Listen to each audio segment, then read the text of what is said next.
In this short class, we're going to deal with some very important issues. It's worthwhile considering this class in much more detail and reflecting upon the contents of the class afterwards, perhaps viewing the class a few times. But what we're going to deal with here is the market system and see what problems it may suffer from. Really, we're talking here about issues associated with the freedom of the market versus control of the market. We're looking at the extent to which producers should be free to produce the goods and services that they want, and the extent to which the government intervenes to regulate and to control production and, if you like, to control capitalism.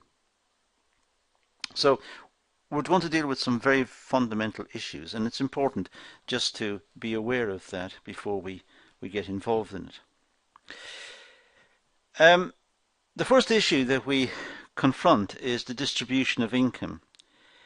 The market system rewards the more capable members of the workforce, and this may lead to an uneven distribution of income. Over time, the distribution of income may become extremely wide, and it poses a problem for the government to see what it can do to help the less well off.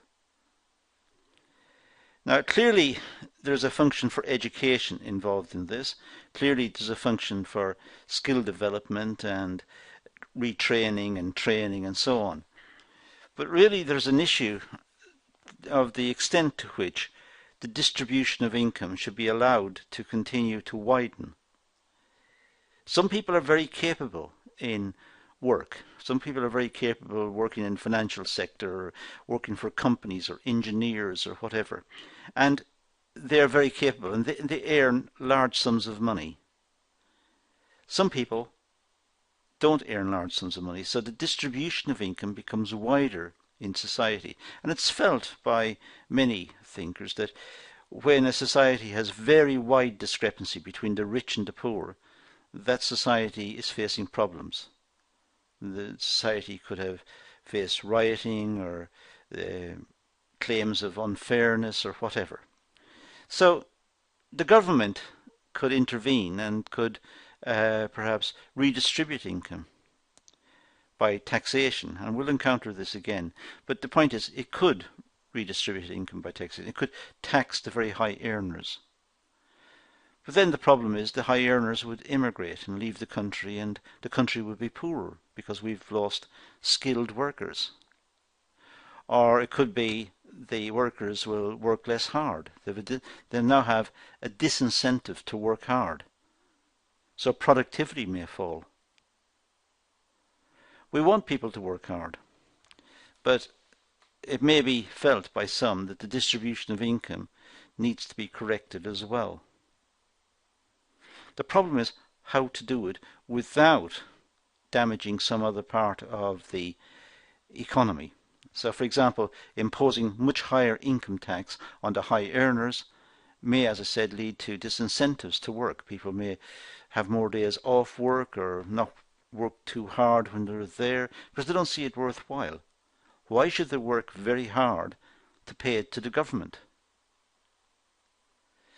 So the market system generates wide distribution of income, but on the other hand, how to deal with that is an issue.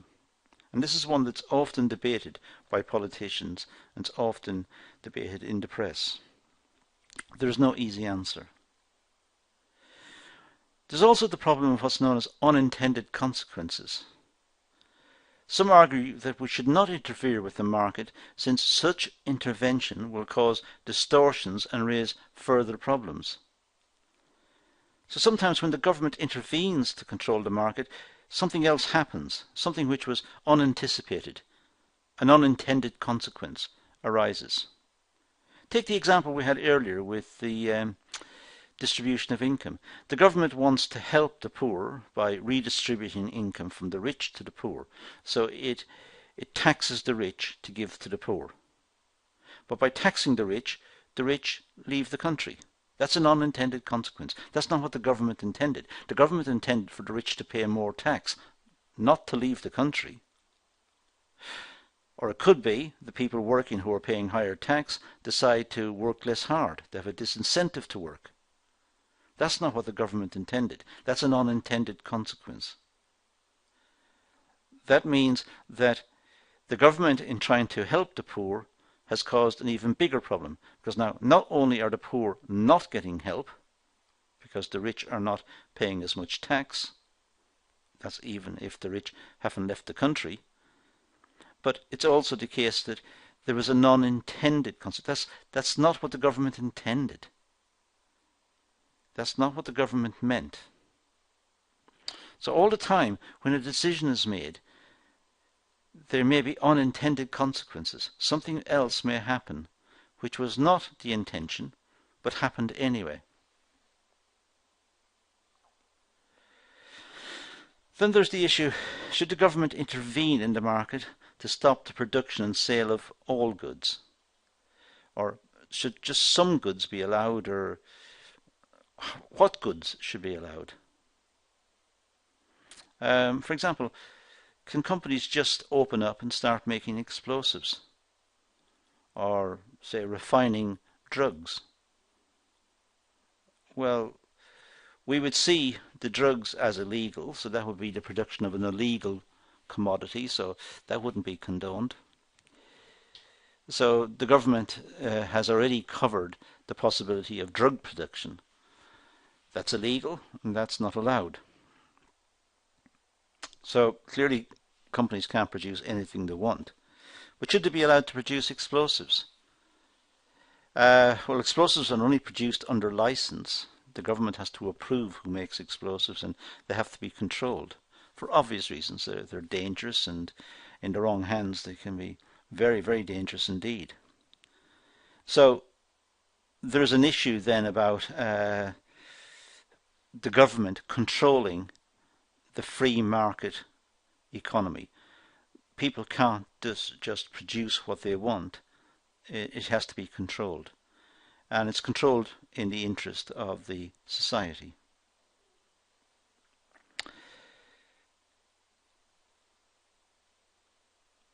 Some products or services are not allowed for social, religious and cultural reasons as well. So sometimes products are undesirable.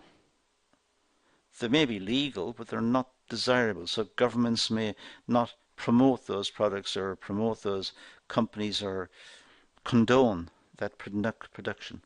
They may even outright ban it because the products being produced are not seen as desirable for various reasons, various sociological reasons. We'd have to find examples of that. None spring to mind at the moment, but I'm sure there are some. The government may intervene in production because of health and safety issues. Sometimes companies are banned from production because they've got poor health and safety records. The company is not careful about how it's produced, or the product itself, although legal and does not offend anybody and it's quite acceptable, it's dangerous to make it. It could involve processes that are quite hazardous. For example, molten steel or molten metals, or dealing with acids, or so products can be dangerous to manufacture, and for that reason the government may intervene to control the product and control how it's produced for health and safety reasons. It's like there's a mistrust of the management. The management are not capable of dealing with this, or alternatively the management don't really care because they're just interested in profits and interested in the outcome, the financial outcome at the end. So as to enable workers to work in safe environments and to be able to earn a living without jeopardizing their health or their safety, there may be health and safety regulations imposed. Now, not all countries will have this. Some countries don't, and some countries just allow companies to do more or less as they want. but in many countries, and in an increasing number of countries, there's greater emphasis on health and safety. The government may intervene in the free functioning of the market to prevent producers from marketing faulty goods or dangerous goods. For example, it's important that car manufacturers make safe cars which work properly. Their brakes work and the engines are reliable. They're not going to explode or not going to hurt the owner who bought the good in good faith. So the government may step in to regulate faulty production or dangerous goods to make sure that products that are sold, particularly to children as well, make sure that the parts on products sold to children are not loose and they can't be swallowed, or the paint on the toys is not dangerous. If the child manages to eat or bite off some part of it, it's not going to poison them, and so on. So the government may intervene and have regulations to make sure that producers produce safely. It may also require producers to provide information about the product so that the consumer with the necessary information is able to make a rational decision. For example, in foodstuffs, governments try to get the producers to produce a list of contents. Some people may have a nut allergy, for example, and a nut allergy is dangerous. So if an item contains nuts, it should specify it does, so that those people do not innocently consume the product and have perhaps major medical conditions. But food items would be controlled, for example, or would have information published about them. And the government is always trying to promote this type of information on the products so that consumers can understand what is in the product, what the product is made from, how long the product can be kept without being used if it's a food item, and so on. So consumers have more information upon which to base their decision. They're not working from a position of ignorance and using their scarce resource, using their incomes to buy products that they don't know very much about.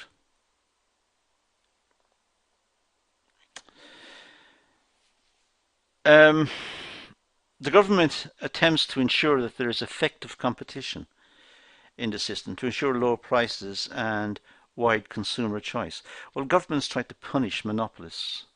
Monopolists are single sellers. Now, sometimes monopoly is natural, that the markets can only have a single supplier. For example, perhaps water supply. The water supply comes through pipes, and the pipes will be owned by a company, chances are. Then if it's not conceivable having several sets of pipes carrying water to houses so that there is effective competition. It's not economic to have a lot of suppliers with different pipes going into the house and consumers deciding which supplier to buy from today. So sometimes monopolists may become natural. Now this is dealt with again in a separate video, so I'm just generally talking about it in this one. But it is important that the competitive system is maintained. It's through competition that we get lower prices. So the government is always trying to get industry to be competitive. And the more competitive it is, the more companies have to work to try and outwit each other, have better designs, better customer service, lower prices, better experience for the customer, better value for money. So these issues are associated with competition. This was highlighted by the famous Scottish economist Adam Smith, who was really the father of economics. And he highlighted it back in 1776 in his book, The Wealth of Nations. He talked about the importance of competition, the importance of how items can come into existence. He called it by the operation of what he described as the invisible hand. That we go to shops and the items that we like or want in the shops, they're there on the shelf waiting for us. It's as if an invisible hand had put them there. Well, the reason why they're there, we know, is the product of careful planning and competition and so on. But if one company dominated the market, then there would be restricted choice. There would be higher prices and perhaps to be less innovation and less change in the product. So the government tries to get effective competition, to get more than one company producing.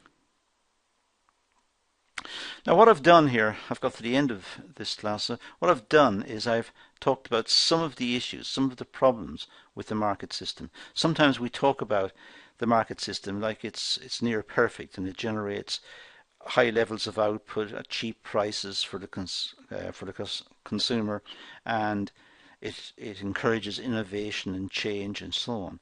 And it does. But just sometimes we have to recognize there are some areas where perhaps the markets need to be regulated or nudged gently in a particular direction. And I've highlighted some of the areas in which this may happen. But that's all I'm going to deal with in this session, so let's leave this video for now and say thank you for watching.